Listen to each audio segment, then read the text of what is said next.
Assalamualaikum warahmatullahi wabarakatuh. Halo semuanya, perkenalkan nama saya Preti dengan NIM 2211143 program studi Administrasi Publik. Pada video kali ini saya akan membahas topik penting dalam mata kuliah Kapital Selekta Administrasi Negara, yaitu konsep administrasi negara. Jadi aku mau jelasin secara singkat tapi padat, mulai dari pengertian, tujuan sampai peran administrasi negara dalam kehidupan berbangsa dan bernegara. Jadi stay tune ya sampai akhir biar kamu nggak ketinggalan poin pentingnya. Administrasi adalah keseluruhan proses kerjasama antara lembaga-lembaga pemerintahan dan aparatur negara dalam mencapai tujuan negara secara efektif dan efisien. Secara sederhana, administrasi negara dapat diartikan sebagai aktivitas penyelenggaraan pemerintahan yang melibatkan proses perencanaan, perorganisasian, dan pelaksanaan pengawasan terhadap kebijakan publik. Menurut ahli administrasi klasik seperti Dwight Waldo, administrasi negara tidak hanya berkaitan dengan teknik atau manajemen pemerintahan, tetapi juga mencakup nilai-nilai publik seperti keadilan, efisiensi, dan kepentingan umum. Artinya administrasi negara bukan sekadar mengatur, tetapi juga melayani masyarakat. Poin kedua ada pengertian administrasi negara. Secara etimologis, administrasi berasal dari kata Latin yaitu ad yang berarti kepada dan ministrare yang berarti melayani atau mengurus. Jadi secara harfiah, administrasi berarti kegiatan melayani dan mengurus kepentingan tertentu. Bila dikaitkan dengan negara, maka administrasi negara berarti kegiatan melayani kepentingan publik oleh pemerintah. Tujuan administrasi negara. Tujuan utama administrasi negara adalah menciptakan tata kelola pemerintahan yang baik atau good governance. Pemerintahan yang baik ditandai dengan prinsip transparansi, akuntabilitas, efisiensi, efektivitas, partisipasi, dan supremasi hukum.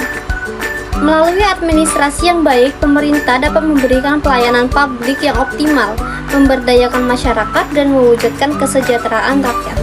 Ruang lingkup administrasi negara. Ruang lingkup administrasi negara cukup luas, meliputi beberapa aspek, yaitu organisasi pemerintahan, struktur dan lembaga-lembaga yang menjalankan fungsi negara.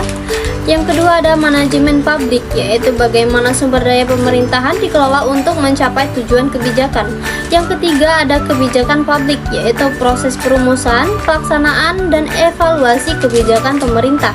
Yang keempat ada pelayanan publik, yaitu aktivitas pemerintah dalam memenuhi kebutuhan masyarakat. Yang kelima ada etika dan tanggung jawab aparatur, yaitu nilai moral dan profesionalisme ASN dalam bekerja. Peranan administrasi negara. Administrasi negara berperan sebagai penggerak utama dalam sistem pemerintahan. Tanpa administrasi yang baik, kebijakan publik tidak akan terlaksana secara dengan efektif. Administrasi juga menjadi jembatan bagi antara pemerintahan dan masyarakat dalam mewujudkan keadilan sosial, pembangunan, serta stabilitas nasional. Selain itu, administrasi juga menjadi alat untuk menjaga keseimbangan antara kepentingan pemerintahan dan kepentingan rakyat, sebagaimana memastikan bahwa kekuasaan dijalankan untuk kesejahteraan, bukan untuk kepentingan pribadi atau kelompok tertentu. Administrasi juga mempunyai tantangan di daerah modern. Di daerah globalisasi dan digital saat ini, administrasi negara dihadapkan pada tantangan baru seperti birokrasi yang lambat, korupsi, serta kurangnya inovasi dalam pelayanan publik. Karena itu, aparatur negara dituntut untuk memiliki kompetensi yang tinggi, berintegritas, dan mampu beradaptasi dengan perkembangan teknologi agar pelayanan kepada masyarakat agar menjadi lebih cepat, terbuka, dan profesional.